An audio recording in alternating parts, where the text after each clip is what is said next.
क्या आप जानते हैं भारत में एक शे ऐसे भी हुए जिनका शव हजारों साल बाद भी ताजा है और वहां जाने पर हवा में घुली होती है चंदन की खुशबू, जिस शे का शव कभी नहीं सड़ा।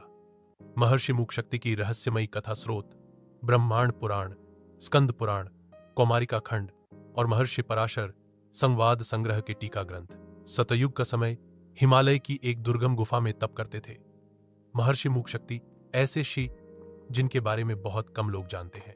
नाम मूक इसीलिए क्योंकि उन्होंने मौन व्रत धारण किया था, और शक्ति इसीलिए क्योंकि उनके तप से अग्नि बिना लकड़ी के जल उठती थी। 20,000 वर्षों तक उन्होंने सिर्फ प्राणायाम और सूक्ष्म ध्यान पर जीवन बिताया। कहा जाता है वे बिना अन्न जल के सूर्य किरणों से ऊर्जा लेते थे। एक बार उनके आश्रम में देवता भी आए क्योंकि वे ब्रह्मांड के काल चक्र को स्थिर करने का तप कर रहे थे। देवताओं ने उनसे वर मांगने को कहा, पर मूक शक्ति ने कोई इच्छा व्यक्त नहीं की।